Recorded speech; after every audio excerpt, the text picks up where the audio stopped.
First எடுத்தோடனே எப்படி நம்ம பிரிப்போம் எப்போவுமே கி இல் கில் அப்படின்னு தான் வாசிப்போம்.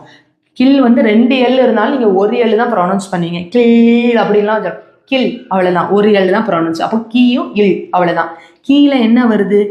ஈ கீன்னு சொல்லி பாருங்க. ஈ வருதா? ஈ வந்து என்னது? Dot light dot. ஆனால் இது என்னது? தேர்ட் பிளேஸ்னா நம்ம எப்படி எழுதுவோம்? த்ரூ த லைனில் எழுதுவோம். அப்போது இதை வந்து நம்ம த்ரூ த லைனில் எழுதணும். சரியா? இதுதான் வந்து நம்ம எல்லாத்துக்கும் பார்த்துருக்கோம், இப்படி எழுதுவோம். ஆனால் இதில் ஒரே ஒரு கரெக்ஷன். இதில் என்ன வருது அப்படின்னா ஹரிசாண்டல் ஸ்ட்ரோக்ஸ் வருது. சரியா?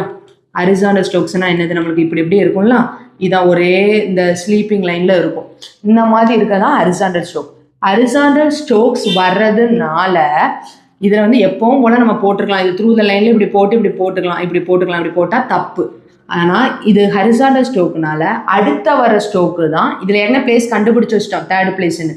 இப்போ அடுத்த வர ஸ்ட்ரோக்கு தான் தேர்ட் பிளேஸில் இருக்கும். தேர்ட் பிளேஸ்னால் த்ரூ த லைனில் எல் இப்படி இருக்கும். அப்போ கே எப்படி எழுதுனா இப்படி இருக்கும்? கி இல் கில் இப்படி எழுதுனா தான் எப்படி இருக்கும்? இப்படி இருக்கும். உங்களுக்கு புரியலைன்னா இன்னொரு எக்ஸாம்பிள் நான் சொல்கிறேன். சரியா? இப்போது கேட்டுன்னு வச்சுக்கோங்க.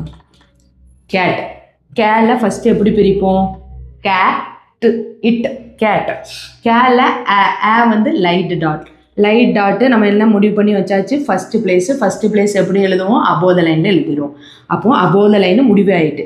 இப்போ அபோத லைனில் எழுத போகிறப்ப நமக்கு ஹரிசாண்டல் ஸ்ட்ரோக்குன்னு தெரியுது. அப்போ எது வந்து அபோத லைனில் இருக்கணும்? அடுத்த வர ஸ்ட்ரோக்கும் ஃபஸ்ட்டு பிளேஸ் அபோத லைனில் இருக்கணும். அதாவது நீங்கள் கேட்டு இப்படி போட்டால் தப்பு, ஆன் த லைனில் இருந்தால் தப்பு. கேட்டு இதுவும் அபோத லைனில் தான் இருக்கணும். ஹரிசாண்டல் ஸ்ட்ரோக் வந்தால் அது பிளேஸை இண்டிகேட் பண்ணாது. ஃபஸ்ட்டு வர ஸ்ட்ரோக், அடுத்த வர ஸ்ட்ரோக்கு தான் பிளேஸை இண்டிகேட் பண்ணும். இப்போது இதே இதில் இன்னொன்று வந்து பாருங்கள். இப்போ வந்து கெட்டுன்னு வச்சுக்கோங்க. சரியா? கெட் உங்களுக்கு புரியுறதுக்காக நான் சொல்கிறேன். கெட்டில் வந்து என்னது?